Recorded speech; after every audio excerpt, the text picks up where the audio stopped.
प्रभु को धन्यवाद इस समय के लिए कि परमेश्वर ने हमें यह अवसर दिया कि हम उसके चरणों में आए, उसकी आराधना, उसकी महिमा करें और फिर एक बार परमेश्वर की आवाज को हम सुने। आमेन। क्या सब लोग तैयार हैं? किस लिए?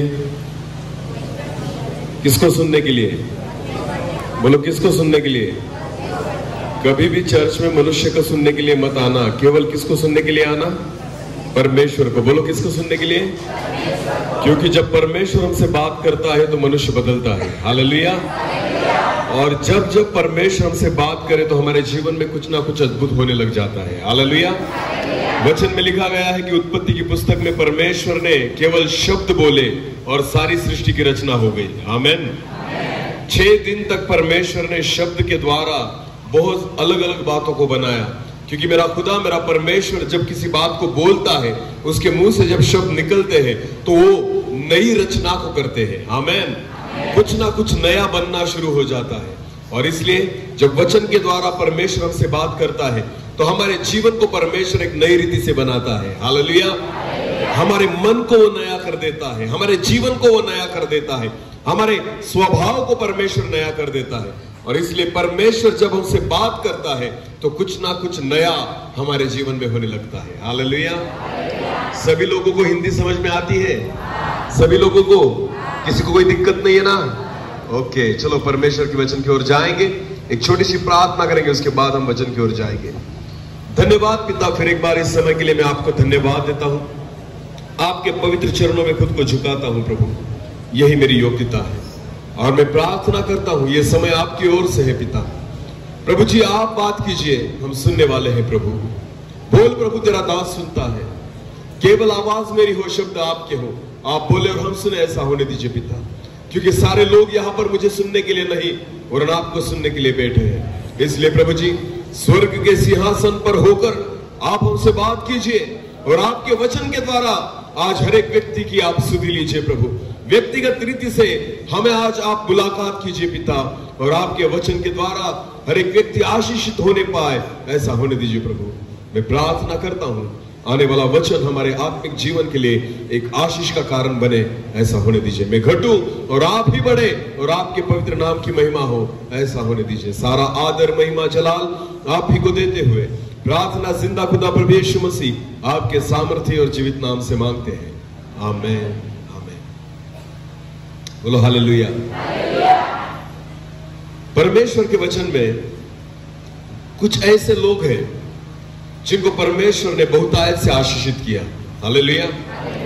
अगर उत्पत्ति की पुस्तक में हम देखें तो हमें बहुत सारे लोग ऐसे दिखाई देंगे कि जिनको परमेश्वर ने आशीषित किया है। उनमें से एक था हनोक। क्या नाम था उसका? हनोक। जो आदम था, अगर आदम के घराने के बारे में अगर हम देखते हैं बाइबल में तो उसमें हनोक का जिक्र आता है। एक हनोक ऐसा व्यक्ति था जिसके बारे में लिखा गया है, एक वचन को पढ़ेंगे हम, उत्पत्ति की पुस्तक उसका 5 अध्याय, उत्पत्ति की पुस्तक उसका 5 अध्याय वचन 21 को हम पढ़ेंगे। 21 और 22, मेरे ख्याल से 24 तक हम पढ़ लेंगे। 21 से लेकर, उत्पत्ति की पुस्तक उसका 5 अध्याय वचन 21 से लेकर 24 तक। जब हनोक 65 वर्ष का हुआ, अभी कान देकर सुनना, वचन में ऐसा लिखा गया है, जब हनोक 65 वर्ष का हुआ तब उससे मतुशेलह का जन्म हुआ। तब हनोक को यानी उसकी पत्नी को मतुशेलह नामक एक लड़के को उसने जन्म दिया। हाँ, मतुशेलह के जन्म के पश्चात हनोक 300 वर्ष तक परमेश्वर के साथ साथ चलता। वचन में ऐसा लिखा गया है कि 65 वर्ष के बाद उसको एक लड़का हुआ, उसका नाम था मतुशेलह। और 65 वर्ष के बाद हनोक जो था, क्या हुआ? फिर एक बार पढ़िए। मतुशेलह के जन्म के पश्चात हाँ? हनोक 300 वर्ष तक परमेश्वर के साथ साथ चलता। हनोक 300 वर्ष तक परमेश्वर के साथ साथ चला। बोलो, परमेश्वर के साथ चला। देखो, वचन में ऐसा नहीं लिखा गया है कि परमेश्वर हनोक के साथ चला, तो वचन में ऐसा लिखा गया है कि हनोक परमेश्वर के साथ चला। हालेलुया। बहुत बार हमारे जीवन में हमें ऐसा लगता है कि परमेश्वर हमारे साथ चले, पर आपको पता है परमेश्वर हमारे साथ नहीं चलता, हमें परमेश्वर के साथ चलना होगा। हालेलुया। समझ में आ रहा है कुछ? बहुत बार हमारे जीवन में हम सोचते हैं कि हर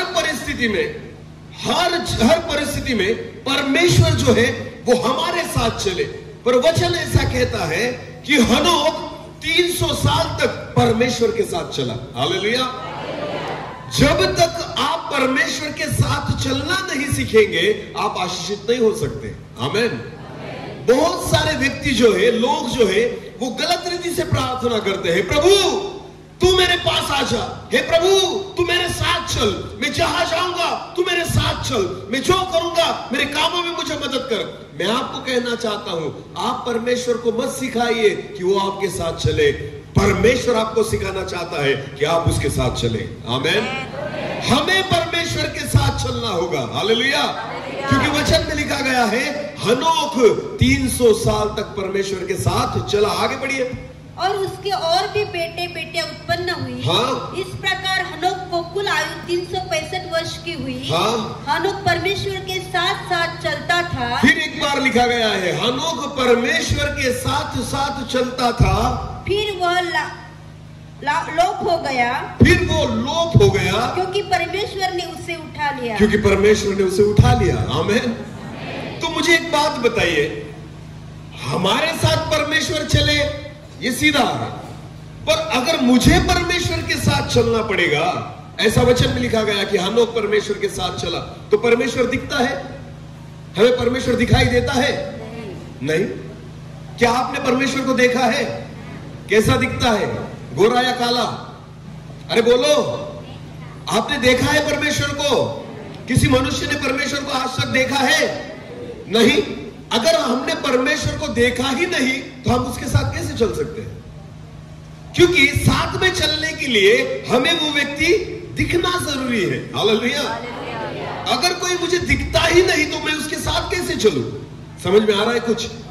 तो हनोक तो परमेश्वर के साथ चला, ऐसे बाइबल में लिखा गया है।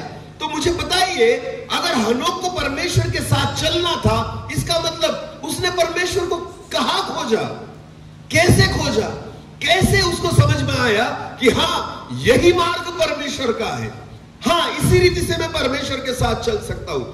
मनुष्य की आंखें परमेश्वर को नहीं देख सकती। हालेलुया। क्योंकि हमारी आंखों को आदत लग चुकी है पाप को देखने के लिए। जिस आंखों से हम पाप देखते हैं ना, उन आंखों से पवित्र परमेश्वर को हम नहीं देख पाते। हालेलुया। जिस दिन आपकी आंखें पाप के ऊपर से हट जाएंगी, उस दिन आपको परमेश्वर दिखाई देगा। हालेलुया। जब तक आपकी आंखों को टीवी सीरियल सिनेमा देखने की आदत है ना, आप परमेश्वर को कभी नहीं देख पाएंगे।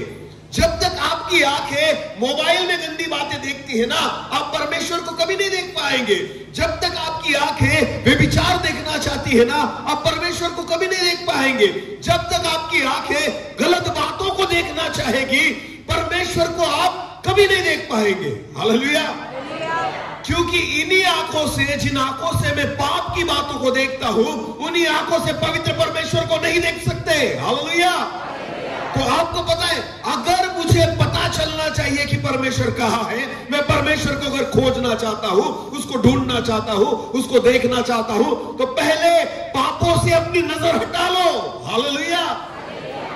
क्योंकि जब तक तुम्हारे जीवन में तुम्हारे सामने पाप होंगे, तब तक परमेश्वर तुम्हारे सामने नहीं आएगा। हालेलुया। क्योंकि वचन में लिखा गया है पहले पत्रस में कि वो पवित्र है, तुम पवित्र बनो। आमीन। वो क्या है? बोलो वो क्या है? और इसलिए हमें क्या बनना होगा? आपको पता है, हनोक परमेश्वर के साथ 300 साल तक चला। इसका मतलब क्या था? परमेश्वर तो दिख नहीं पाता, मनुष्य परमेश्वर को देख नहीं पाता। किसी मनुष्य ने आज तक परमेश्वर के रूप को नहीं देखा। वचन में लिखा गया है, एक बार मूसा ने परमेश्वर से प्रार्थना की, हे प्रभु एक बार मुझे तेरा दर्शन दे दे, मैं तेरे मुंह को देखना चाहता हूं, मैं तेरे चेहरे को देखना चाहता हूं। खुदा तू मुझसे बात तो करता है, तेरी आवाज को तो मैं सुनता हूं, तेरे चमत्कारों को मैं देखता हूं कि मेरे द्वारा लाल समंदर के 2 भाग तो तूने कर दिए, स्वर्ग में से मन्ना रोज मुझे मिल रहा है, अद्भुत चमत्कारों को फिरौन के सामने तूने किया। इन सारी बातों का अनुभव मैंने किया है परमेश्वर। मैंने तेरी आवाज को सुना है। जब सिनाई के पहाड़ पर मैं था, मैं तेरी आवाज को सुनता देखना चाहता हूं। हालेलुया। मूसा ने परमेश्वर से प्रार्थना की कि तेरे चेहरे को दिखा दे, पर परमेश्वर ने कहा कोई भी मनुष्य मेरे चेहरे को नहीं देख पाएगा। हालेलुया। क्या लिखा गया है? कोई भी मनुष्य मेरे चेहरे को, क्योंकि मनुष्य क्या है? पापी। बोलो मनुष्य क्या है? उसकी आंखों को आदत है क्या देखने की? बोलो क्या देखने की? जगत में चारों ओर देखो अंधियारा है, जगत में चारों ओर देखो पाप ही पाप है, और इसलिए जिन आंखों से हम पापों को देखते हैं ना, उन आंखों से हम परमेश्वर की पवित्रता को नहीं देख पाते। हालेलुया। तो जब मनुष्य को परमेश्वर के साथ चलना है ना, तो भले वो मनुष्य परमेश्वर को नहीं देख पाए, फिर भी परमेश्वर ने खुद को एक चीज में रखा है। अगर आपने उस चीज को ढूंढा तो आप परमेश्वर के साथ चल पाओगे। आमीन। और वो चीज है परमेश्वर का वचन। आमीन। क्योंकि वचन में लिखा है वचन ही परमेश्वर है। बोलो वचन ही परमेश्वर। बोलो वचन ही। तो वचन के अनुसार चलना, इसका मतलब परमेश्वर के साथ चलना। हालेलुया। समझ में आ रहा है? अगर आप वचन के साथ चलते हो, इसका मतलब आप किसके साथ चलते हो? परमेश्वर। पर जब आप आपकी इच्छा के अनुसार चलते हो तो परमेश्वर के साथ नहीं चलते। आपको पता है मनुष्य चाहता है कि मैं मेरी इच्छा को पूरी करूं, प्रभु मुझे ये दे, प्रभु मुझे वो दे, प्रभु मेरी ये इच्छा पूरी कर, प्रभु मेरी वो इच्छा पूरी कर। ये आपके मार्ग है, इस पर परमेश्वर नहीं चलेगा। आमीन। वचन में लिखा गया है प्रथम तुम उसके राज्य और उसके धर्म की खोज करो, बाकी सारी चीजें तुम्हें मिल जाएगी। आमीन। पहले तुम्हें परमेश्वर के साथ चलना होगा, उसके वचन के साथ चलना सीख लो। मैं विश्वास के साथ कहता हूं, वचन में लिखा है 300 साल तक हनोक परमेश्वर के साथ चला, उसके बाद वो नहीं था क्योंकि परमेश्वर ने उसे उठा लिया। बोलो क्या किया? इसका मतलब जिंदा हनोक किसके साथ निकल गया? बोलो किसके साथ निकल गया? तो कहां गया होगा? कहां गया होगा? स्वर्ग में। क्योंकि मेरा खुदा कहां रहता है? परमेश्वर कहां रहता है? तो परमेश्वर उसको कहां लेकर गया? अपने घर। बोलो किसके घर? किसके घर? परमेश्वर के खुद के घर। आमीन। इसका एक कारण था, क्योंकि हनोक किसके साथ चलता था? बोलो किसके साथ चलता था? इसका मतलब हनोक किसके अनुसार चलता था? वचन के अनुसार। बोलो किसके अनुसार? जो बातें परमेश्वर को अच्छी लगती थी, जो बातें परमेश्वर को भाती थी, जिस बातों से परमेश्वर प्रसन्न रहता था, हनोक उन्हीं बातों को करता था। हालेलुया। हालेलुया। अगर आप चाहते हो कि परमेश्वर आपको भी उठा ले, अगर आप चाहते हो कि आप परमेश्वर के साथ रहे, अगर हम चाहते हैं कि हम स्वर्ग में जाएं, अगर हम चाहते हैं कि हम अनंतकालिक जीवन को प्राप्त करें, तो आपको पता है हमें परमेश्वर के साथ चलना होगा। आमीन। हालेलुया। कितने लोगों को स्वर्ग जाना है? हाथ ऊपर कीजिए। सारे लोगों को? सारे लोगों को जाना है? ओके। कितने लोग मरना चाहते हैं? हाथ ऊपर कीजिए। चलो नेक्स्ट।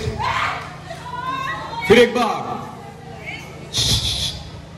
चुपचाप परमेश्वर के वचन को सुने। हाँ, क्योंकि जो खुदा हमसे बात करता है ना, उसके शब्दों को हमारे कानों तक आने दीजिए। चिल्लाने से हम परमेश्वर की बातों को नहीं सुन पाएंगे। जब आप चुप रहेंगे तब परमेश्वर की बातें हमें सुनाई देगी। हालेलुया। जब परमेश्वर बात करता है तो हमें चुप रहना है। समझ में आ रहा है कुछ? हाँ, क्योंकि उसके सामने कोई बात नहीं कर सकता। हालेलुया। तो फिर एक बार मैं आपको कहना चाहता हूं, कितने लोगों को स्वर्ग जाना है? हाथ ऊपर कीजिए। ओके। जिनके हाथ नीचे रहेंगे उनका टिकट कैंसिल। चलो जल्दी जल्दी जल्दी। ओके, नीचे कीजिए। कितने लोगों को मरने की इच्छा है? हाथ ऊपर कीजिए। मरना चाहते हैं, बाकी डर गए, बाकी सोच रहे हैं क्या करूं? हाथ ऊपर। चलो प्रार्थना करेंगे। जितनों ने हाथ ऊपर किया, अरे हाथ ऊपर करो। मरने वाले लोग हाथ ऊपर करो। प्रार्थना करेंगे, हे प्रभु आज रात को इनको उठा ले। करो प्रार्थना विश्वास के साथ। देखो अगर कुछ हुआ तो हालेलुया। हालेलुया। आपको पता है, विश्वास के साथ चलो। आमीन। अगर स्वर्ग में जाना चाहते हो तो मरने की तैयारी होनी चाहिए। आमीन। क्योंकि बिना मरे और बिना जगत को छोड़े हम स्वर्ग नहीं पहुंच सकते। हालेलुया। तो जब तक हम मरने की तैयारी नहीं रखते, जब तक जगत को छोड़ने की तैयारी नहीं रखते, घर गाड़ी बंगला इनको छोड़ने की तैयारी नहीं रखेंगे, तब तक स्वर्ग के द्वार हमारे लिए नहीं खुलेंगे। आमीन। हाँ, तो परमेश्वर के साथ चलिए। बोलो किसके साथ चलिए? तो क्या तैयार है परमेश्वर के साथ चलने के लिए? आपको पता है अभी तक हमने वचन को शुरुआत नहीं किया। हालेलुया। तो मुझे यहाँ पर आने के लिए बताया गया है कि बहुत सारे लोग जो बाहर जाने वाले हैं काम के लिए, बराबर है ना? हाँ, तो उनके लिए प्रार्थना मीटिंग है। तो आज हम वचन से सुनेंगे। आप कहीं भी जाओ, कैसे भी जाओ, किसी भी काम के लिए जाओ, पर हमें क्या करना है ना, वो वचन में लिखा गया है। हालेलुया। तो आज एक व्यक्ति के बारे में हम सीखने वाले हैं, उसका नाम है अब्राहम। बोलो कौन? बोलो कौन? आपको पता है एक ऐसा व्यक्ति जिसके द्वारा परमेश्वर ने अनगिनत लोगों को आशीषित किया। हालेलुया।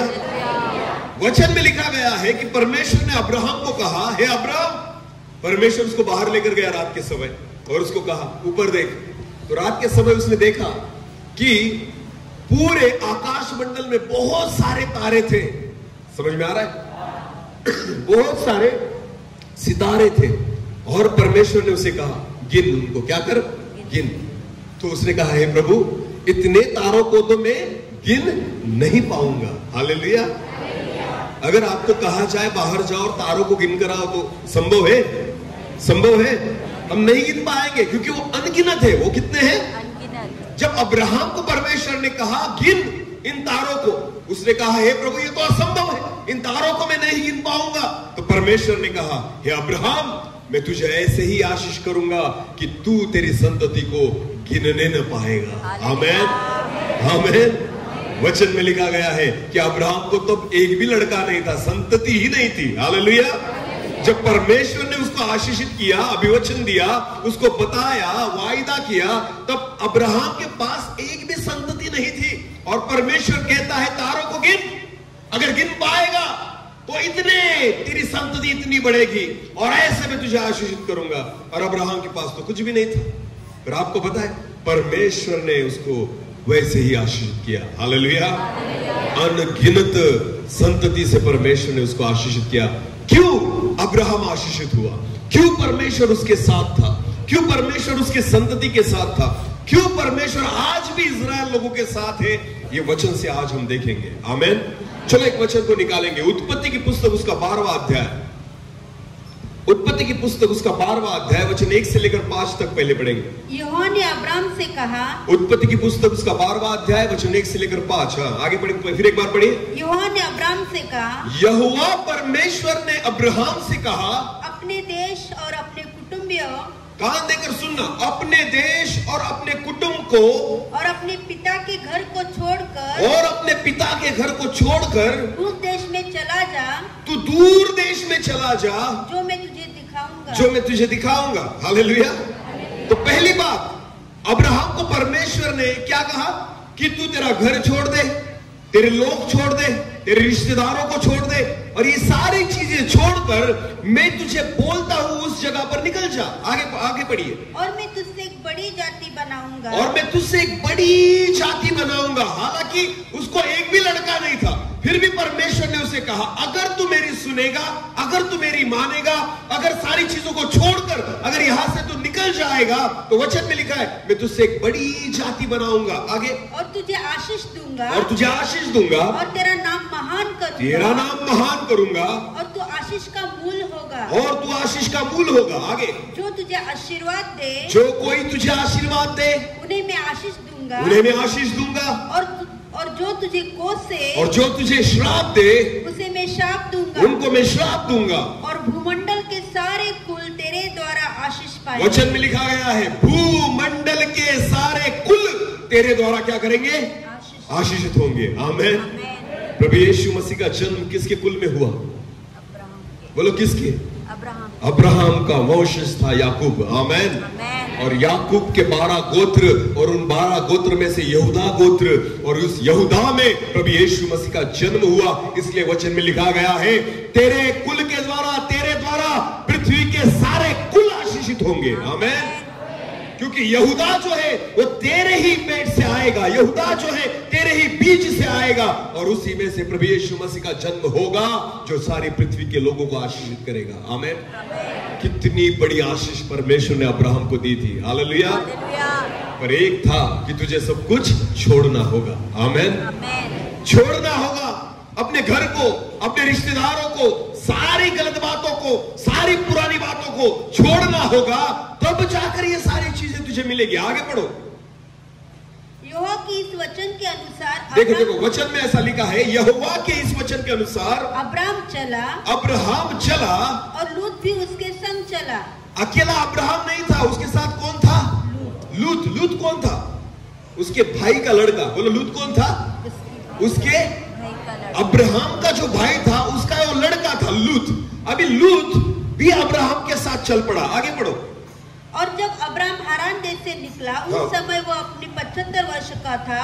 जब वो हारान से निकला उसकी उम्र 75 वर्ष की थी। इस प्रकार अब्राहम अपनी पत्नी सारे, उसके साथ उसकी पत्नी थी साराय, और अपने भतीजे लूत को, और उसका भतीजा जो था लूत, और जो धन उन्होंने इकट्ठा किया था, और जो प्राणी उन्होंने हारान में प्राप्त किए थे, सबको लेकर कनान देश में जाने को निकल चला। वो कनान देश में जाने को निकल चला। और वे कनान देश में आ गए। अभी देखो देखो, अब्राहम ने अपने यात्रा को शुरुआत किया। हालेलुया। अब्राहम ने घरदार को छोड़ दिया और परमेश्वर ने जैसे उसे कहा था, अब्राहम चलने लग गया। अब वचन में लिखा गया है अब्राहम कहां तक पहुंचा? पढ़िए उस वचन को। इस प्रकार अब्राहम अपनी पत्नी सारे और अपने भतीजे लूत को, और जो धन उन्होंने इकट्ठा किया था, और जो प्राणी उन्होंने हारान में प्राप्त किए थे, सबको लेकर कनान देश में जाने को निकल चला। और वे कनान देश में आ गए। अब वो कहाँ आ गए? कनान। बोलो, वो कहाँ आ गए? कनान देश में। आगे पढ़ो। उस देश के बीच से जाते हुए अब्राहम शेकम में, जहाँ मोरे का बांध मनुष्य है, पहुंचा। उस समय उस देश में कनानी लोग रहते थे। तब यहोवा ने अब्राहम को दर्शन देकर कहा, यह देश में तेरे वंश को दूंगा। ये देश में तेरे वंश को दूंगा, परमेश्वर ने उसे कहा। आगे बढ़ो। और उसने वहाँ यहोवा के लिए जिसने उसे दर्शन दिया था एक वेदी बनाई। वचन में लिखा है, अभी इस वचन को सुनो, कि जहां कहीं अब्राहम गया, वो जैसे कनान में पहुंचा ना, वो वहां पहुंचने के बाद उसने खुद के लिए एक डेरा बनाया। और वचन में लिखा है उसने परमेश्वर के नाम की एक क्या बनाई? वेदी बनाई। बोलो, क्या बनाई? बोलो, क्या बनाई? हालेलुया। वेदी क्या है पता है आपको? वेदी वो चीज है जहां पर हम परमेश्वर की आराधना कर पाए। आमीन। जहां परमेश्वर की महिमा कर पाए, जहां हम उसकी भक्ति कर पाए, उसकी उपासना कर पाए। आपको पता है अब्राहम को परमेश्वर ने कहा कनान में जा, वो कनान निकल गया। पर वहां जाने के बाद अब्राहम ने पहली बात की, वहां जाकर क्या बनाई? वेदी। बोलो, क्या बनाई? वेदी। आमीन। आगे पढ़ो, आगे पढ़ो। फिर वहां से आगे बढ़कर, फिर वो वहां से निकल गया, वो वहां से आगे बढ़कर वो उस पहाड़ पर आया, जो बेतल के पूर्व की ओर है, जो बेतल के पूर्व की ओर है, और अपना तंबू स्थान में खड़ा किया। वहां पर भी उसने दूसरा तंबू बनाया, दूसरी जगह पर वो रहने निकल गया। जिसके पश्चिम की ओर तो बेतेल और पूर्व की ओर और ए है। वहां भी उसने यहोवा के लिए एक वेदी बनाई। जहां गया वहां फिर उसने परमेश्वर यहोवा के नाम से क्या बनाई? वेदी बनाई। बोलो, क्या बनाई? वो जिस गांव में जाता था, जहां पर रहता था, पहले क्या बनाता था? वेदी। बोलो, क्या बनाता था? आप कहां भी जाओ, पर जहां जाओ परमेश्वर के नाम की वेदी को बनाओ। आमीन। हालेलुया। वेदी वो जगह है जहां हम परमेश्वर की उपासना कर पाए। आमीन। वेदी वो जगह है जहां हम परमेश्वर की प्रार्थना कर पाए। वेदी वो जगह है जहां हम परमेश्वर की आराधना कर पाए। अब्राहम को पता था अगर यहोवा मेरे साथ है, मैं यहोवा के साथ हूं, तो अब्राहम को पता था मेरे खुदा की प्रार्थना करना जरूरी है, उसकी आराधना करना जरूरी है।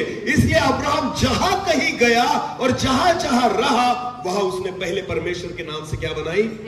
बोलो, क्या बनाई? आप किसी भी गांव में जाओ काम करने के लिए, किसी भी शहर में जाओ काम करने के लिए, पर याद रखना जहां कहीं आप रहते हो ना, वहीं पर परमेश्वर के नाम की वेदी, इसका मतलब एक जगह ऐसी होनी चाहिए जहां हम परमेश्वर की आराधना करें। हालेलुया। हमारे तंबू में एक जगह ऐसी होनी चाहिए जहां हम उसकी आराधना कर पाए, उसकी प्रार्थना कर पाए, क्योंकि आपको पता है परमेश्वर यहोवा हर वक्त हमारे साथ है। आमीन। हालेलुया। अब्राहम को पता था मैं परमेश्वर के साथ चल रहा हूं, भले परमेश्वर मुझे दिखाई नहीं देता, पर वो मेरे साथ है। इसलिए वो जहां कहीं जाता था, जहां रहता था, वो पहले परमेश्वर के नाम की क्या बनाता था? वेदी। बोलो, क्या बनाता था? मेरे प्रियो, जहां कहीं आप जाओगे मेरे खुदा के नाम की वेदी वहीं पर बनाना। आमेन। कि जहां आप परमेश्वर की आराधना कर पाए। आपको पता है, जहां हम घुटनों को टेकते हैं, जहां हम परमेश्वर के लिए अपने हाथों को ऊंचा करते हैं, वेदी वहीं पर बन जाती है। आमेन, हालेलुया। पुराने नियम में जो था, पत्थर की वेदी बनाई जाती थी, पर नए नियम में पत्थरों की जरूरत नहीं, आपका हृदय ही परमेश्वर की वेदी है। हालेलुया। तो इसलिए आपको पत्थरों की जरूरत नहीं, आपको कोई दूसरी चीज ढूंढने की जरूरत नहीं, आपको बस खुद को झुकाना है, घुटनों पर लाना है, अपने हृदय को खोलना है और परमेश्वर की आराधना करनी है। मैं विश्वास के साथ कहता हूं, आप कहीं भी जाओ, काम करने के लिए, नौकरी करने के लिए, कोई व्यवसाय करने के लिए, पर जहां कहीं आप जाओ, परमेश्वर की वेदी को तैयार करना। हालेलुया। घुटनों को टेको, हाथों को ऊंचा उठाओ। मैं विश्वास के साथ कहता हूं, आपका हृदय उसकी वेदी बन जाएगा। Hallelujah, hallelujah. ये सबसे जरूरी बात है। आमेन। और अब्राहम जहां जहां गया, उसने परमेश्वर की क्या बनाई? बोलो क्या बनाई? हाँ, उसने पहले खेती करना शुरू नहीं किया, उसने कामकाज शुरू नहीं किया, उसने पहले बंगला नहीं बनाया, उसने बड़ा घर नहीं बनाया, पर उसको पता था इससे बढ़कर एक चीज है जो बनानी जरूरी है, वो है परमेश्वर की, जहां मैं उसकी आराधना कर पाऊं। आमेन। हाँ, अगर आप 2 महीने के लिए अगर बाहर जाते हो, तो 2 महीने अगर आप आराधना नहीं करते, तो क्या लगता है परमेश्वर आपके साथ रहेगा? बिल्कुल नहीं। मेरे खुदा को जरूरत है कि आप उसकी आराधना नित्य करें। आमेन। मेरा परमेश्वर चाहता है उसकी महिमा आप रोज करें, और इसलिए आपके जीवन में उस परमेश्वर की वेदी होना बहुत जरूरी है। आमेन। भले आप कहां भी निकल जाओ, वचन में लिखा गया है। आगे पढ़ेंगे, चलो वचन में आगे जाएंगे। उत्पत्ति की पुस्तक उसका 13वां अध्याय, उत्पत्ति की पुस्तक उसका 13वां अध्याय, वचन 1 से लेकर आगे बढ़ेंगे। तब अब्राम अपनी पत्नी और अपनी सारी संपत्ति लेकर लूत को भी संग लिए हुए मिस्र को छोड़कर कनान के दक्षिण देश में आया। अभी अब्राहम जो था वो एक से दूसरा, दूसरे से तीसरा, ऐसा करते करते आगे आगे जा रहा था। अब्राम भेड़ बकरी, गाय बैल और सोने रूपे का बड़ा धनी था। वचन में लिखा है, अब्राहम गाय बैल, भेड़ बकरी और सोने रूपे का बड़ा धनी था। बोला बड़ा धनी था। आमेन। परमेश्वर ने अब्राहम को इतना आशीषित कर दिया कि उसके पास बहुत बड़ा धन आ गया। आमेन। इसका एक कारण था, जहां जाता था परमेश्वर की क्या बनाता था? बोलो, जहां जाता था परमेश्वर की क्या बनाता था? इसलिए उसके साथ कौन चलता था? इसके साथ कौन रहता था? उसके कामों को बरकत कौन देता था? उसको आशीषित कौन करता था? उसको चंगाई कौन देता था? उसको सारी उत्तम आशीषों से कौन नवाजता था? परमेश्वर। हालेलुया। क्योंकि अब्राहम के जीवन में पहला स्थान परमेश्वर का था। आमेन। इसलिए वचन में लिखा गया है, उसका धन बढ़ गया, उसका सोना बढ़ गया, उसके पास जितनी भेड़ें थी वो बढ़ गई, सारे जानवर बढ़ गए, और परमेश्वर ने हर रीति से अब्राहम को आशीषित किया। हालेलुया। आगे बढ़ो। फिर वह दक्षिण देश से चलकर बेतल के पास उसी स्थान को पहुंचा जहां पहले उसने अपना तंबू खड़ा किया था, जो बेतल और ए के बीच में है। यह स्थान उस वेदी का है जिसे उसने पहले बनाई थी। और वहां अब्राम ने फिर यहोवा से प्रार्थना की। जैसे वो वेदी के पास आता है, वो क्या करता है? बोलो, वो क्या करता है? प्रार्थना। आमेन। हालेलुया। ये अब्राहम का जीवन है। हालेलुया। ऐसे ही नहीं परमेश्वर ने अब्राहम को आशीषित किया कि छोड़ दे तेरा देश और निकल जा यहां से और मैं तुझे आशीषित करूंगा। बिल्कुल नहीं। अब्राहम एक प्रार्थना करने वाला व्यक्ति था। आमेन। वो नित्य परमेश्वर की आराधना करने वाला व्यक्ति था। जहां कहीं जाता था, परमेश्वर को स्थान देता था, उसकी वेदी को बनाता था, इसलिए परमेश्वर उसके साथ था और परमेश्वर उसको आशीषित करता था। आमेन। आप कहीं भी काम के लिए जाओ, मैं आपको कहना चाहता हूं, आपके बल से आप नहीं कमा पाओगे, आपके बल से आप आशीषित नहीं हो पाओगे। कितना कमाओगे, कितना परिश्रम करोगे, मैं आपको कहना चाहता हूं, जहां कहीं जाओ परमेश्वर की वेदी को बनाओ। और मैं विश्वास के साथ कहता हूं, जितना कमाओगे उसमें परमेश्वर आपको बहुतायत से आशीषित करेगा। Hallelujah, hallelujah. जो है उसमें मेरा खुदा आपको बहुतायत से आशीषित करेगा। कोई भी चीज की घटी हमारे जीवन में नहीं पड़ेगी। आमेन, आमेन। केवल परमेश्वर चाहता है जहां कहीं जाओ उसकी वेदी को बनाओ और उसकी प्रार्थना करो। आमीन।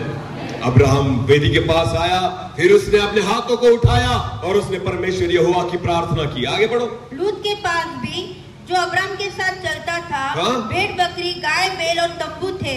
अरे उसके साथ चलने वाला व्यक्ति भी आशीषित हो गया। हालेलुया। उसका जो भतीजा था लूत, वो वेदी नहीं बनाया, उसने कभी वेदी नहीं बनाई, उसने कभी प्रार्थना भी नहीं की, पर वो किसके साथ चलता था? अब्राहम। बोलो किसके साथ चलता था? फिर भी कौन आशीषित हुआ? लूत। बोलो कौन आशीषित हुआ? क्योंकि वो किसकी संगति में था? अब्राहम के। किसकी संगति में था? अब्राहम। तो वो अच्छी संगति में था, इसलिए परमेश्वर जो आशीष अब्राहम को मिलती थी वही लूत को भी मिलती थी। हालेलुया। क्योंकि लूत जो था वो अब्राहम की संगति में था। आमीन। तो बहुत बार हमारे जीवन में संगति बहुत मायने रखती है। हालेलुया। अगर आप गलत संगति में निकल जाओ तो आशीष नहीं पाओगे, और अगर आप आत्मिक संगति में होंगे ना तो दूसरा व्यक्ति जो आत्मिक है उसकी वजह से आप भी आशीषित हो जाओगे। हालेलुया। हालेलुया। क्योंकि मेरा खुदा जब आत्मिक व्यक्ति को देखता है ना, उसके साथ आप नजर आओगे। आमीन। और जिस पर परमेश्वर की दृष्टि पड़ती है वो आशीषित हो जाता है। हालेलुया। दारू पीने वाले के साथ बैठोगे तो मेरा खुदा आपको देखेगा? देखेगा।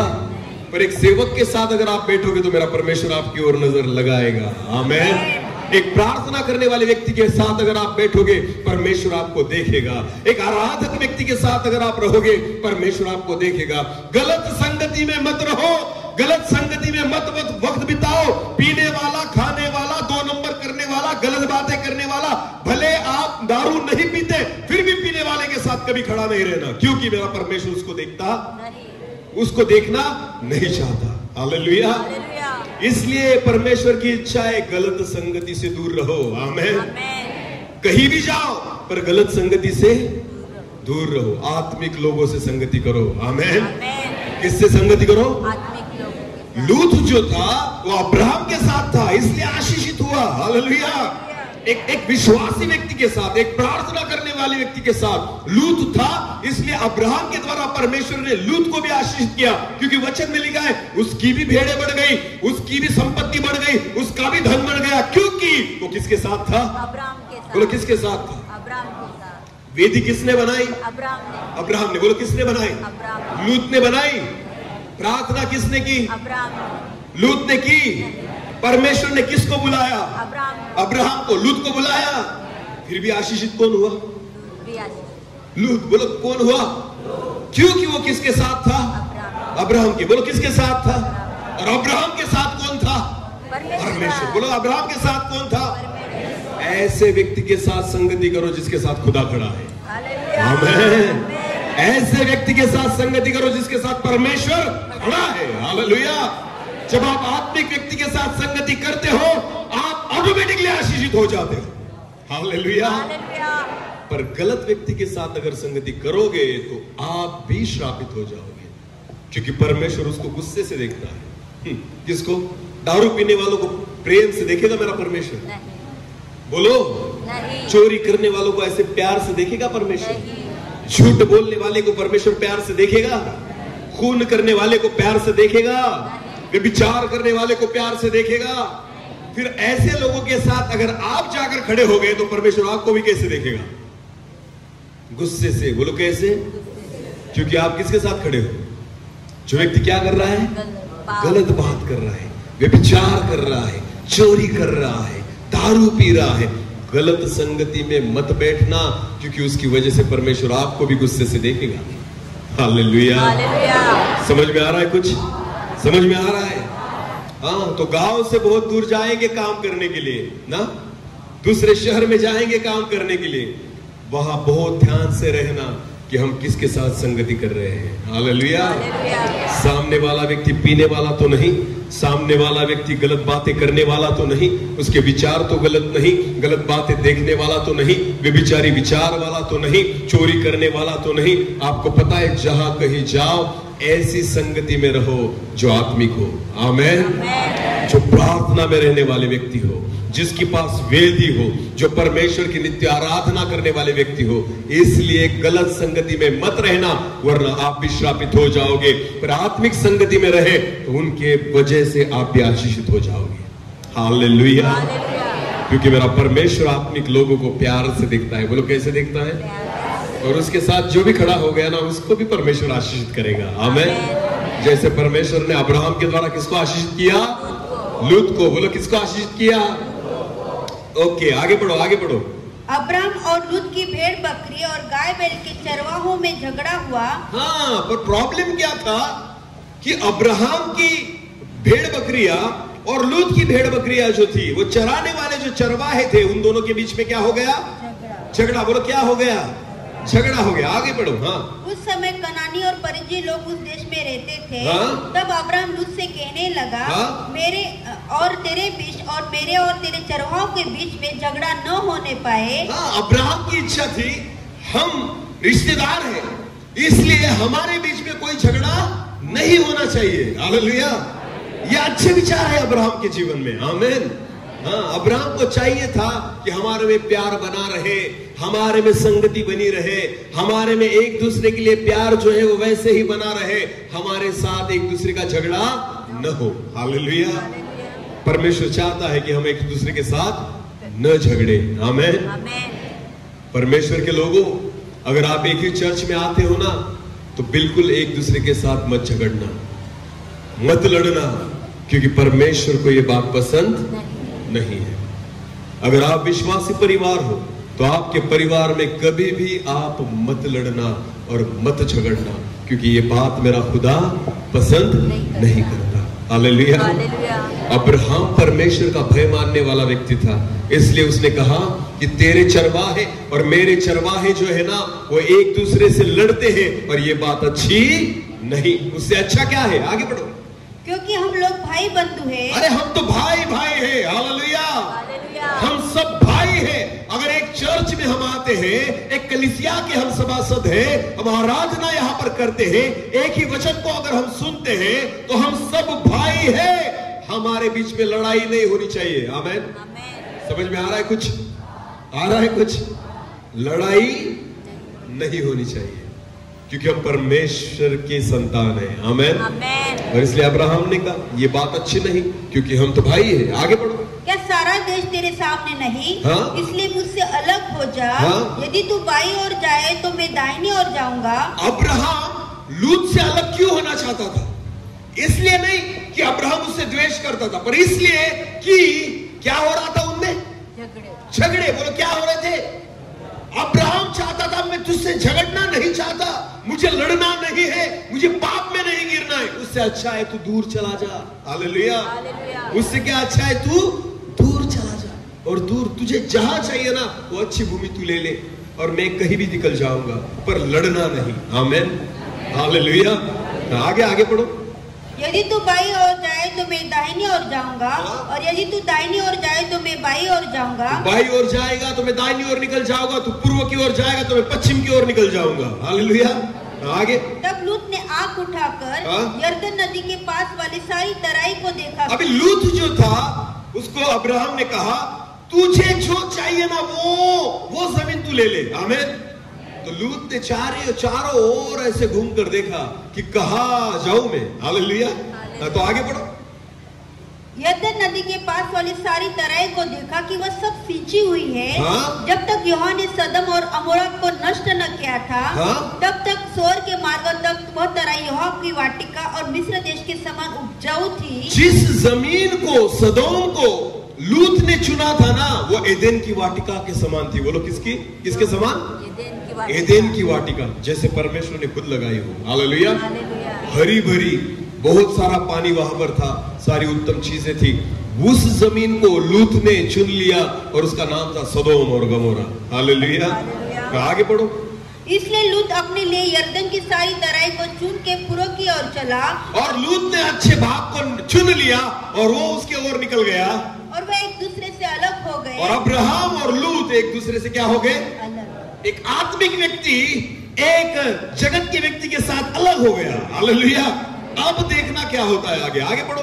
अब्राहम कनान देश में रहा। वचन में लिखा है लूत अच्छी जगह पर निकल गया, मात्र अब्राहम कहाँ रहा? कनान देश में ही रहा। हाँ? पर लूत उस तराई के नगरों में रहने लगा। लूत जो था वो उस तराई के नगरों में रहने लगा, और अपना दिया और उसने अपने तंबू को सोदोम में बना दिया। सदोम के लोग यहोवा के लेखे में बड़े दुष्ट। क्या लूत के बारे में ऐसा लिखा गया है उसने वेदी बनाई? नहीं। लूत के बारे में वचन में लिखा है उसने वेदी बनाई? नहीं। लूत ने अपने लिए तंबू बनाया। हालेलुया। लूत ने अपने लिए घर को बनाया, लूत ने अपने लिए सब कुछ बनाया, पर लूत ने परमेश्वर की वेदी को नहीं बनाया। हालेलुया। वो अब्राहम से जैसे निकल गया ना, दूर हो गया ना, वो अपनी रीति से जीने लग गया। आमीन। परमेश्वर को भूल गया, परमेश्वर की कृपा को भूल गया, परमेश्वर के प्यार को भूल गया। सारी आशीषें मुझे परमेश्वर से मिली है, सारी चीजों को भूल गया, अपना अपना तंबू लगाया और उसमें रहने लग गया। वचन में लिखा है उसने अपने लिए वेदी नहीं बनाई। हालेलुया। आगे आगे बढ़ो। जब लूत अब्राम से अलग हो गया, तब उसके पश्चात यहोवा ने अब्राम से कहा, आग उठाकर जिस स्थान पर तू है वहाँ से उतर, वहाँ से उत्तर दक्षिण पूर्व पश्चिम चारों ओर दृष्टि कर, क्योंकि जितनी भूमि तुझे दिखाई देती है उस सब को मैं तुझे और तेरे वंश को युग युग के लिए दूंगा। मैं तुझे युगान युग के लिए दे दूंगा। आगे, और मैं तेरे वंश को पृथ्वी की धूल के किनकों के समान बहुत करूंगा, यहाँ तक कि जो कोई पृथ्वी की धूल के किनकों को गिन सकेगा वही तेरा वंश भी गिन सकेगा। आगे, उठ इस देश की लंबाई और चौड़ाई में चल फिर, क्योंकि मैं उसे तुझे को दूंगा। 18 वचन को पढ़ना। 18। इसके पश्चात, अभी देखो, इसके पश्चात अब्राहम अपना तंबू उखाड़ कर, ममरे के बांज वृक्षों के बीच जो हेब्रोन में है जाकर रहने लगा। और वहाँ भी यहोवा की एक वेदी बनाई। वहाँ भी उसने यहोवा की, बोलो, वहाँ भी उसने यहोवा की वेदी बनाई। आमीन। हाँ, लूत ने वेदी को नहीं बनाया, पर फिर एक बार अब्राहम ने क्या बनाई? वेदी बनाई। हालेलुया। ये अंतर है अब्राहम और लूत में। हालेलुया। अब्राहम जितनी बार जहां पर भी गया उसने पहले परमेश्वर यहोवा के नाम की क्या बनाई? हाँ, और लूत ने अच्छी जगह को चुना था, लूत ने हरियाली को चुना था, रूत ने पानी वाली जगह को चुना था, रूत ने सारी उत्तम चीजों को चुना था, पर उसने परमेश्वर यहोवा के नाम की वेदी को नहीं बनाया। अब्राहम ने कुछ नहीं खुद के मन से चुना। हाँ, वहां पर कुछ नहीं था अच्छा, पर परमेश्वर उसके साथ था, इसलिए अब्राहम ने परमेश्वर के नाम की क्या बनाई? बोलो, क्या बनाई? हालेलुया। हालेलुया। तो देखो, अब्राहम ने केवल परमेश्वर के नाम की वेदी बनाई, और परमेश्वर ने अब्राहम को जिस हर हालत में वो था, जिस परिस्थिति में था, परमेश्वर ने अब्राहम को आशीषित किया। आमीन। लूत का क्या हुआ? बोलो, लूत का क्या हुआ? कुछ दिनों के बाद परमेश्वर यहोवा ने देखा कि सोदोम और गमोरा में जो पाप हो रहे हैं वो बहुत बुरे हैं, और परमेश्वर यहोवा की नजर सोदोम और गमोरा पर गई, उनके पापों पर गई, और परमेश्वर यहोवा ने मन में यह सोचा कि मैं सोदोम और गमोरा का क्या करूंगा? विनाश कर दूंगा। बोलो, क्या करूंगा? उसमें कौन रह रहा था? सोदोम में कौन रह रहा था? हाँ, कौन रहता था वहां पर? लूत। बोलो, कौन? लूत। हालेलुया।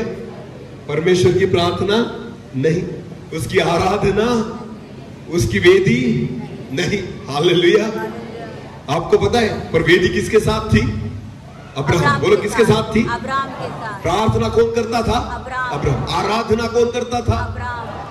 जब परमेश्वर यहोवा के दूतों ने अब्राहम को दर्शन दिया और उन्होंने उस दर्शन में उनसे कहा कि हम जा रहे हैं सदोम और गमोरा को नष्ट करने के लिए, तब आपको पता है लूत के लिए प्रार्थना किसने की? अब्राहम। याचना किसने की? मध्यस्थी किसने की? लूत अपनी प्रार्थना से नहीं बचा, वो अब्राहम की प्रार्थना की वजह से बच गया। हालेलुया। हालेलुया। अगर अब्राहम उसके लिए प्रार्थना नहीं करता तो 100% लूत भी मर जाता। हालेलुया। मगर अगर परमेश्वर ने अगर लूत को बचाया ना, तो किसकी प्रार्थना की वजह से? अब्राहम। किसकी प्रार्थना की वजह से? किसकी आराधना की वजह से? हालेलुया। जब परमेश्वर यहोवा से अब्राहम ने विनती की कि हे प्रभु, अगर वहां पर 4 लोग, 8 लोग, 10 लोग, 50 लोग भी अगर नीतिमान होंगे तो क्या तू उनको भी नष्ट करेगा? तो परमेश्वर यहोवा ने कहा अगर एक भी होगा ना तो भी नहीं। हालेलुया। तो ये मध्यस्थी की प्रार्थना जो थी ना वो अब्राहम ने की, लूत ने नहीं, क्योंकि उसके पास तो वेदी ही नहीं थी। हालेलुया। तो प्रार्थना कहां पर करता, आराधना कहां पर करता, परमेश्वर की महिमा कहां पर करता? अब्राहम जो था ना वो एक प्रार्थना करने वाला व्यक्ति था, इसलिए परमेश्वर ने प्रार्थना को सुना और लूत को भी बचा लिया। आमेन, आमेन। अगर आप आशीषित होना चाहते हो, जहां कहीं जाओ परमेश्वर यहोवा की वेदी को बनाओ। आमेन। परमेश्वर की आराधना को करो, परमेश्वर की प्रार्थना को करो। भले चर्च नहीं होगा चलेगा, वहां पर कोई आपको कलीसिया नहीं मिलेगी चलेगी, आप जिस तंबू में रहेंगे ना वहां पर घुटने टेकना और परमेश्वर की आराधना को करना। आमेन। मैं विश्वास के साथ कहता हूं वेदी वहीं पर बन जाएगी। आमेन। परमेश्वर उसी तंबू में आपके साथ उतर आएगा और जिन चीजों में, जिन कामों में आपने हाथों को लगाया है ना, हर चीजों में परमेश्वर आपको आशीष और बरकत देगा। हालेलुया। हाँ, वेदी का साथ होना बहुत जरूरी है। आमेन, आमेन। जहां कहीं जाओ परमेश्वर की वेदी को बनाओ। आमेन। क्योंकि जहां परमेश्वर की वेदी होती है वहां खुद परमेश्वर की उपस्थिति होती है। हालेलुया। और इसलिए वचन में लिखा गया है, एक वचन को पढ़ेंगे, मत्ती रचित सुसमाचार उसका 6 अध्याय वचन 33 को हम पढ़ेंगे। मत्ती रचित सुसमाचार उसका 6 अध्याय उस और वचन 33 को हम पढ़ेंगे। 6। इसलिए पहले तुम परमेश्वर, इसलिए वचन में लिखा है, इसलिए पहले, पहले बोलो, पहले, बाद में नहीं, पहले। हालेलुया। हाँ, कैसे? बाद में या पहले? बोलो पहले। हाँ, इसलिए वचन में लिखा है, इसलिए पहले तुम परमेश्वर के राज्य, तुम परमेश्वर के राज्य, हाँ, और उसके धर्म की खोज करो, और उसके धर्म की खोज करो। हालेलुया। पहले काम की खोज मत करो। समझ में आ रहा है कुछ?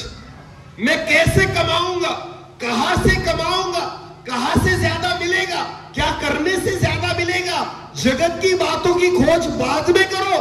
पहले, पहले, पहले वचन में लिखा, पहले तुम परमेश्वर के राज्य और उसके धर्म की खोज करो। आमेन। पहले वेदी को तैयार करो। हालेलुया। पहले घुटनों को टेको, पहले प्रार्थना करो, उसके बाद काम को शुरुआत करना। आमेन। समझ में आ रहा है कुछ? जहां कहीं जाओ पहले घुटने टेकना, वेदी को बनाना, प्रार्थना करना और उसके बाद ही किसी काम को हाथ लगाना। हालेलुया। क्योंकि वचन में लिखा है पहले तुम उसके राज्य और उसके धर्म की खोज करो तो ये सब वस्तुएं भी तुम्हें मिल जाएगी। सारी वस्तुएं जो अच्छी उत्तम वस्तुएं, ये सारी चीजें परमेश्वर तुम्हें दे देगा। आमेन, आमेन। दाऊद जो था भेड़ चराने वाला चरवाहा था, परमेश्वर ने उसको वहां से उठाया और इजराइल का राजा बना दिया। आमेन। पढ़ा लिखा था वो, पढ़ा लिखा था, कॉलेज में गया था, डिग्री थी उसके पास, तबीयत थी उसके पास, तलवार चलाना जानता था, भाला चलाना जानता था, ढाल कैसी पकड़ती है उसको पता था, कभी घोड़सवारी की थी उसने, कभी ऊंट पर बैठा था, कभी हाथी पर बैठा था, किसी चीजों का अनुभव नहीं था, फिर भी मेरे खुदा ने दाऊद को चरवाहा था भेड़ों के बीच में से उठाया और इजराइल की राजगद्दी पर बिठा दिया। आमेन, आमेन। क्योंकि दाऊद जो था ना परमेश्वर के राज्य और उसके धर्म की खोज करने वाला व्यक्ति था। आमेन। जब वो भेड़ों के बीच में रहता था ना, परमेश्वर यहोवा की आराधना करता था। हालेलुया। मेरा परमेश्वर पढ़े लिखों को नहीं पहचानता, जो धनवान है उनको नहीं पहचानता, मेरा परमेश्वर जगत के जो प्रतिष्ठित लोग हैं उनको नहीं पहचानता, पर मेरा परमेश्वर केवल उन लोगों को पहचानता है जो घुटनों पर आते हैं और उसकी आराधना और प्रार्थना करते हैं। आमेन। भले आप पढ़े लिखे नहीं होंगे, भले आपके पास धन संपत्ति नहीं होगी, भले आपके गांव के लोग आपको पहचानते नहीं होंगे, पर अगर आपका जीवन प्रार्थनामय है तो मेरा जीवित खुदा आपको पहचानता है। Hallelujah, hallelujah. तो कुछ फर्क नहीं पड़ता कि मैं पढ़ा लिखा हूं या नहीं, मेरा परमेश्वर मुझे राजा बना सकता, बोलो बना सकता। हमारी परिस्थितियों को परमेश्वर बदलेगा। आमीन। समझ में आ रहा है कुछ? हमारी परिस्थितियों को मेरा खुदा बदलेगा, केवल उसकी प्रार्थना में लग जाओ। आमीन। उसकी वेदी को बनाओ, घुटनों को टेको, हाथों को उठाओ और परमेश्वर की आराधना करो। आमीन। मैं विश्वास के साथ कहता हूं, जहां कहीं जाओगे परमेश्वर तुम्हें आशीषित करेगा।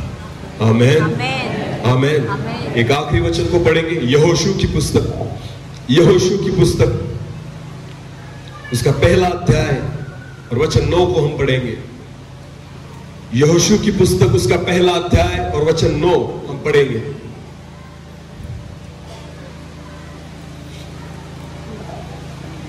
यहोशू की पुस्तक उसका पहला अध्याय और वचन 9।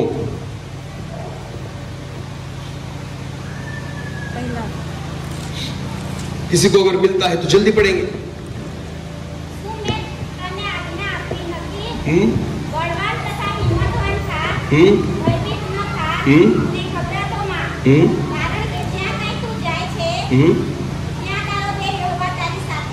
साथे छे। हालेलुया। हाँ, अभी हिंदी में पढ़ेंगे। क्या मैंने तुझे आज्ञा नहीं दी? यहोशू से परमेश्वर कहता है, क्या मैंने तुझे आज्ञा नहीं दी? हियाव बांधकर दृढ़ हो जा, हियाव बांधकर दृढ़ हो जा, भय न खा, भय न खा, और तेरा मन कच्चा न हो, तेरा मन कच्चा न हो, क्योंकि जहाँ जहाँ तू जाएगा, क्योंकि जहाँ जहाँ तू जाएगा वहाँ वहाँ तेरा परमेश्वर, वहाँ वहाँ तेरा परमेश्वर यहोवा तेरे संग रहेगा, यहोवा तेरे साथ रहेगा। आमीन, आमीन। आप तंबू में रहेंगे, यहोवा आपके साथ रहेगा। हालेलुया। पर मेरे परमेश्वर को साथ रहने के लिए उसको रोटी नहीं लगती, उसको पानी नहीं लगता, उसको मटन नहीं लगता, उसको अच्छे अच्छे पकवान नहीं लगते, उसको केवल प्रार्थनाएं लगती है। हालेलुया। उसको अच्छी लगने वाली चीज है आराधना। जब आप उसकी आराधना करोगे, यहोवा आपके साथ आपके तंबू में रहेगा। आमीन। जब आप उसकी प्रार्थना करोगे, उसकी आराधना करोगे, परमेश्वर यहोवा आपके साथ, आप जहां कहीं रहोगे मेरा खुदा आपके साथ वहीं पर रहेगा। आमीन। बस जहां जाओ उसकी वेदी को तैयार करो। आमीन, आमीन। फिर कोई भी काम करो, मैं विश्वास के साथ कहता हूं परमेश्वर आपको उसी काम के द्वारा बहुतायत से आशीषित करेगा। आमीन। विश्वास है? विश्वास है? अगर आप विश्वास रखोगे तो सारी चीजों को पाओगे। आमीन। हाँ, क्योंकि जो विश्वास रखता है उन सारी बातों को हासिल करने की क्षमता रखता है। Hallelujah, hallelujah. विश्वास कीजिए, जो परमेश्वर ने बोला है वो परमेश्वर करेगा। आमीन, आमीन। तो किसके समान बनना होगा? अब्राहम के समान या लूत के समान? अब्राहम के समान। किसके समान? हाँ, अब्राहम के पास अच्छी जमीन नहीं थी, फिर भी आशीषित था। हालेलुया। अब्राहम की जमीन में ज्यादा पानी नहीं था, फिर भी लूत से ज्यादा आशीष उसके पास थी, क्योंकि अब्राहम के पास कौन था? परमेश्वर। कौन था?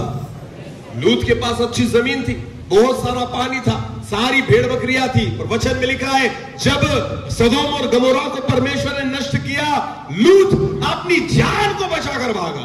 कुछ नहीं रहा उसके पास। हालेलुया। केवल किसको बचाकर भागा? जान। किसको बचा पाया? उसकी पत्नी भी नहीं बच पाई। हालेलुया। क्योंकि वचन में लिखा है वो नमक का खंबा हो गई। वो क्या हो गई? नमक का। उसकी पत्नी भी उसके साथ नहीं आ पाई, अकेला लूत भाग गया, उसकी बेटियां उसके साथ भाग गई। आपको पता है ये अवस्था थी लूत की, क्योंकि परमेश्वर की हुजूरी उसके साथ, उसने कभी परमेश्वर की वेदी को नहीं बनाया, इसलिए अपने घर को छोड़कर भागना पड़ा, प्रॉपर्टी को छोड़कर भागना पड़ा, संपत्ति को छोड़कर भागना पड़ा। जो था एक दिन में गवा दिया और कंगाल हो गया लूत, क्योंकि परमेश्वर उसके साथ नहीं था। अब्राहम के साथ परमेश्वर था, इसलिए दिन प्रतिदिन अब्राहम जो था आशीष आशीष और आशीष पा रहा था। आमीन, आमीन। तो जहां कहीं जाओ परमेश्वर की क्या बनाना? वेदी। आमीन। पत्थरों से नहीं, कोई दूसरी चीजों से नहीं, अपने हृदय के द्वारा। आमेन, हालेलुया।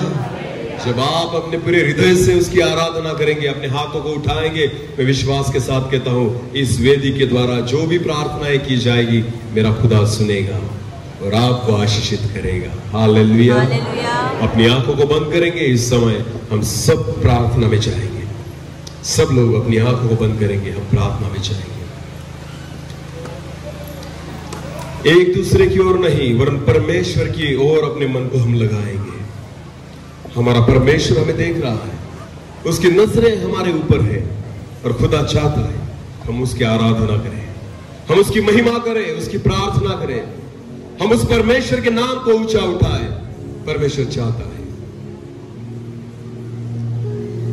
मैं उठाता हूं अपने दोनों हाथ, धन्यवाद की भेंट देने के लिए मैं उठाता हूं अपने दोनों हाथ, धन्यवाद की भेंट देने के लिए मेरे सारे हृदय से, मेरे सारे हृदय से मेरे प्रभु की महिमा हो, मेरे यीशु की परमेश्वर की पवित्र वेदी पर अपने हृदय को भेंट चढ़ाता हूँ। परमेश्वर की पवित्र वेदी पर अपने हृदय को भेंट चढ़ाता हूँ। मेरे सारे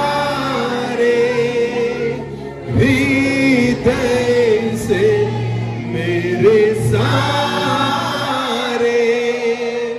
हृदय से मेरे प्रभु की महिमा हो, मेरे यीशु की महिमा हो।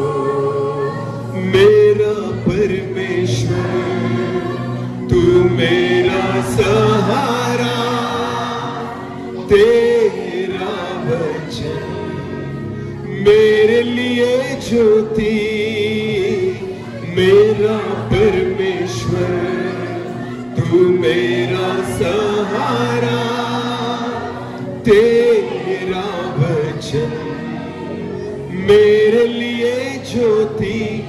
मेरे सारे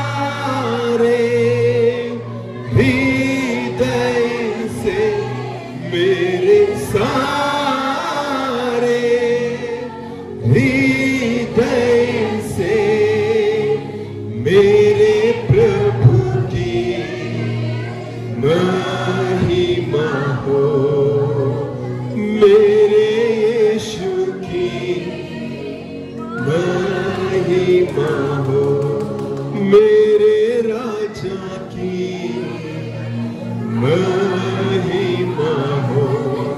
प्रभु जी, आज इस वेदी के द्वारा हम आपकी आराधना करते हैं, अपने हाथों को उठाते हैं, आपकी महिमा करते हैं। प्रभु, हम आपकी ओर देखते हैं पिता, हम आपको पुकारते हैं। प्रभु जी, इस वेदी के द्वारा मैं प्रार्थना करता हूँ हमारे साथ आप रही है, हम आपके साथ चलना चाहते हैं। प्रभु, आपकी उपस्थिति हमारे साथ बनी रहे। जैसे अब्राहम के साथ आप थे वैसे हमारे साथ भी आप रहे। ऐसा होने दीजिए प्रभु। जहां कहीं हम जाए हम आपकी वेदी को बनाए, ऐसा होने दीजिए पिता। जिस वचन को आज हमने सुना है, केवल सुनने वाले नहीं वरन वचन के अनुसार चलने वाले बने, ऐसा होने दीजिए। सारा आदर, सारी महिमा, सारा जलाल आप ही को देते हुए प्रार्थना जिंदा खुदा प्रभु यीशु मसीह आपके सामर्थी और जीवित नाम से मांगते हैं। आमीन।